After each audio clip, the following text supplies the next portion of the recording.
रोले। सबसे पहले तो जानना चाहेंगे फियरलेस किस तरह की फ़िल्म होने वाली है और क्या कुछ होगा इसमें? सो मैं बहुत खुश हूँ कि मैंने फिल्म देखी। जी। मतलब एक तो ये 13 मिनट की शॉर्ट फिल्म है एंड उसके अंदर भी एक थ्रिलर है। So I think it is very difficult to do a good thriller and in short duration to make that kind of momentum. तो काफ़ी अच्छी वेल मेड फिल्म है and you know the credit goes to the film makers, the director, the writer and the actors. Yeah it's very interesting. अच्छा, short film की बात करें तो short film बनाना कहीं ना कहीं मुश्किल होता है क्योंकि काफ़ी कम समय में बहुत कुछ दिखाना होता है और इक्विपमेंट्स भी काफ़ी कम ही होते हैं, तो उसके लिए क्या कहना चाहेंगे आप? क्योंकि जो स्कोप भी है काफ़ी कम है शॉर्ट फिल्म्स आई का। थिंक शॉर्ट फिल्म एक काफ़ी अच्छा ज़रिया होता है to test out storytelling right. And for filmmakers to do it. हम लोग बहुत सपोर्ट करते हैं शॉर्ट फिल्म्स, बहुत सारी शॉर्ट फिल्म्स बनाते हैं and in fact it is difficult to say the story in the lesser period of time. आपको वैसी ही कहानियाँ चुननी पड़ती हैं या कुछ सीन वैसे स्ट्रक्चर करने पड़ते हैं। सो बट शॉर्ट फिल्म का एक अपना मज़ा है एंड अब जहाँ इतना डिजिटल बूम है तो शॉर्ट फिल्म आप फ़ोन पर देख सकते हैं, आप कहीं माध्यम में देख सकते हैं। तो शॉर्ट फिल्म का एक अपना ऑडियंस है और अपना मज़ा है। अच्छा, इस फिल्म की बात करें तो क्या कुछ कहानी होगी फियरलेस की? जैसा नेम सजेस्ट करता है, it is that and it is a thriller. So मैं चाहूँगी कि लोग देखें और 13 minutes they will enjoy seeing it. Okay, अभिनेताओं की एक्टिंग कैसी लगी आपको? जो एक्टर्स है फिल्म में उनकी एक्टिंग कैसी लगी आपको? और सब लोग, I mean Shanti, Pramod and Abhishek, all of them are fabulous and they pulled off the tension in the scene. Any upcoming projects of yours? Masaan release हो रही है जी। 24 जुलाई को और मसान के साथ साथ हमारी जो अगली फिल्म है ज़ुबान, उसका ट्रेलर लॉन्च हो रहा है और फिर ज़ुबान रिलीज़ होगी। तो अभी तो उसी में बहुत बिजी हैं। अच्छा, मसान की बात करें तो कहीं ना कहीं वो रीच पाली है मसान ने, तो उसके लिए क्या कहना चाहेंगे? ऑडियंस को ट्रेलर जो काफ़ी पसंद आ रहा है, तो उसके लिए क्या एक्सपेक्टेशन है आपको ऑडियंस से? मसान मसान कैन में बहुत अच्छी तरह से जी। एक्सेप्ट हुई थी, तो उम्मीद तो यही है कि इंडियन ऑडियंस को भी उतनी पसंद आएगी और उतना वो लोग पसंद करेंगे जैसे उन्होंने पहले हमारी फिल्मों को बहुत सपोर्ट किया।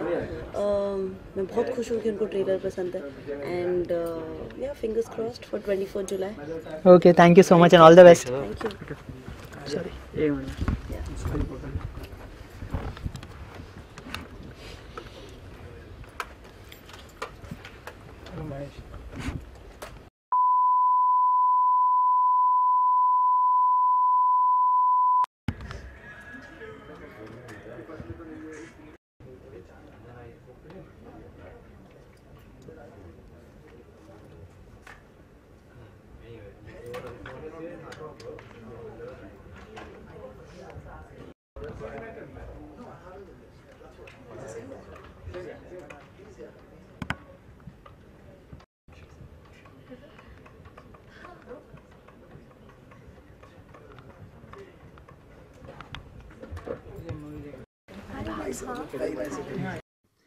सबसे पहले तो उस मूवी सबको काफ़ी पसंद आई है, तो क्या कहना चाहेंगे? क्या कुछ कॉम्प्लीमेंट मिल रहा है आपको फिल्म को लेकर?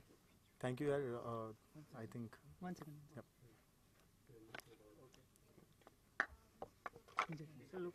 या sure, so thank you for that. लेकिन यही सबसे बड़ी चीज़ है बिकॉज काफ़ी लोग इस फिल्म से रिलेट कर रहे हैं। कल मुझे ट्विटर पे किसी ने ये भी मैसेज किया यू नो कि अपने अपने इंसिडेंट्स की जब भी ये फिल्म लोग देख रहे हैं, ऐसे वाक़ये लाइफ में जो यू नो इस तरह के होते हैं, so they are connecting to it और बहुत अच्छा लग रहा है that we could reach the heart of the people. लोगों की भावनाओं को हम समझ पाए and we are trying our best to bring out concepts like this. जी। अच्छा, बॉलीवुड में कभी हम आपको देख पाएंगे ऐसे फुल फ्लेज रोल में?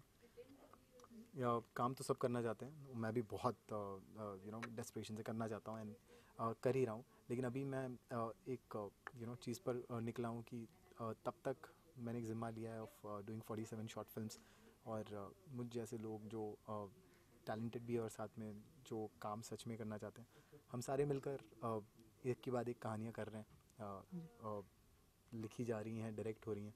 अभी हमारा एक अगला प्रोजेक्ट भी ऑन बोर्ड ऑलरेडी रेडी है। जी। वो अगले प्रोजेक्ट के बारे में जानना चाहेंगे, किस तरह की फिल्म होगी वो? मैं आपको 2 महीने में पूरी फिल्म दिखाऊंगा, लेकिन एज ऑफ नाउ उसका टाइटल है पिंजरा, और ये एक 6 लड़कियों की कहानी है। बस मैं उतना कहना चाहूँगा। And it has got some faces जो आप लोग अभी इंटरनेट पे और एड वर्ल्ड में काफ़ी देख चुके हैं। उस तरह के फेसेस हैं, बहुत फेमिलियर फेसेस हैं। एंड कुछ तो आज इस फिल्म के दौरान भी मौजूद हैं। So that's about it. But ये शो हमारा फियरलेस के लिए है। एंड मैं जानना चाहूँगा कि आप लोग कैसे कनेक्ट करते हो, क्योंकि हम सारे मर्द हम ये चीज़ से रोज़ीना गुजरते हैं। क्योंकि आजकल जहाँ पर भी हम जाते हैं, be it a shopping mall, be it a theatre, कहीं पर भी जाओ, सबसे पहले चेकिंग होती है। सबसे पहले हमें बच्चों को ये सिखाया जाता है कि यार डाउट करो सामने वाले ह्यूमन बीइंग पर, इंसान पर, कि जज करो कि वो कैसा है, कैसा होगा, क्या हो सकता है, क्या बुरा हो सकता है। कभी हम ये नहीं सोचते कि यार अच्छा भी हो सकता है, यार एक इंसान है, यार फेलो ह्यूमन बीइंग है, अच्छा भी हो सकता है। सो जस्ट दैट फीलिंग यार। तो फिल्म शुरू होती है with an idea of she being fearless, और ख़त्म होती है विद द होल थॉट की फियर लेस, कम डरो। That's the whole idea. Okay, thank you so thank much, you so nice much. Thought.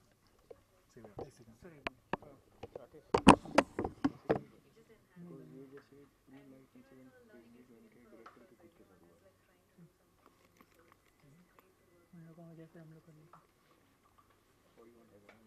नहीं नहीं, it's okay। हाँ, अभी मैंने उनसे बात भी की, जैसे मैं अंदर घुसा ना तो उनसे बात की मैंने। एक मिनट, बोलिए। Hi, I'm Nishanti. I'm the writer and director of the short film Fearless. You'll ask me a question. Fearless की बात करें तो कितना मुश्किल था ये फिल्म बनाना? आपके ट्रू लाइफ पर इंसिडेंट है तो उसके लिए क्या कहना चाहेंगे आप? उस एक्सपीरियंस के बारे में क्या कहना चाहेंगे? Actually, true life, when it comes to like being real life incident, it's something every girl faces these days, especially with all the rapes and everything happening. Everyone's really afraid. बाहर जाएंगे तो कुछ ना कुछ डर होगा कि like is he really trying to help you, or तो we are all becoming very cynical and skeptical. We don't know who to trust, who not to trust, and there are nice people out there also. So this incident actually happened with me a few years back when I was in college, and at that point of time, it kind of shook my sensibilities a little bit. Like I thought I was a very broad-minded, very sensitive person, and then when something happened like this, I realized that I'm just like any other person, judging, very judgmental, and being quick to stereotype someone as some good, bad, or whatever in your head. So that was important to tell the story, because these days it's important to remember the human side of things. It's not just about you have to recognize who is good, who's not. It's very important. अच्छा, अगर बात करें short films की, तो short film बनाने काफ़ी मुश्किल होता है। काफ़ी कम समय में सब कुछ दिखाना पड़ता है। तो उसके लिए कितनी मेहनत की आपने इस शॉर्ट फिल्म को बताने के लिए, और स्टार कास्ट किस तरह से फाइनलाइज हुई इसके लिए? So actually, Pramod and I are friends from before. We both are friends from Hyderabad, and we both moved to Bombay to in search of greener pastures. I guess we wanted to do good film. So Pramod and I were going to do a play, and then I told him, look, we both need show reels. You as an actor and I as a director. So why don't we do something? And we were just talking about this little idea, and we decided, why don't we do this as a short film? And honestly, आप जो कहा, that's actually true, because short films में इतना budgets नहीं होते हैं, Right. and इतना support नहीं होती है usually. But Pramod was very supportive. For example, the interior, usually short films में इतना नहीं budget होगा कि एक complete set construct कर सकते हैं. तो बाहर किसी शॉप में जाके वहाँ पे कैमरास लगा के करने के लिए कोशिश करते हैं, लेकिन इतना अच्छा आउटपुट नहीं आता है. अभी एक एंगल से लेना है तो कैमरा लेंसेज वो सब कुछ डिस्टेंस होना चाहिए, तो इसलिए we constructed the whole interior part of it, and it takes money, it's not an easy job to do it, and to do that, and Pramod was very supportive. And also, to complete a film on time, you need the money flowing regularly, and and all that was done without even us feeling, we have to put in an effort. So that was kudos to Pramod, because he's been very, very supportive. And the best part about it is, he never once asked me how the film is going on during the editing table. Usually producers go like he's taking a risk, a big risk on me as a first time director. He's not seen too much of work that I've done. So for him to have a complete faith on me is really great because till the end of the film he let me do the film the way I wanted it, and that's the greatest part of like he's an actor in this film also. There's always that fear that how is the film coming out. So he never once asked me. That's a lot of freedom, and I think I'm really lucky to have this opportunity. And he brought in all the team together. He brought in Shanti. Shanti is a brilliant actress. You've seen her, and Right. he brought in Rajesh. He brought in Tanuj and Santa, who worked and helped me. Like everyone contributed so much to the film. And Arijit did a great score for the film. So yeah, like the whole point is he brought in this great team together. Everyone put in so much, and that's not something short films actually have. Yeah. Any upcoming projects you want to share? I'm actually doing another short film also. It's a silly comedy, but I'm also in the process of writing screenplays. I want to get into feature films, so hopefully that should be the next step. Okay, all the best. Thank you. Thank you.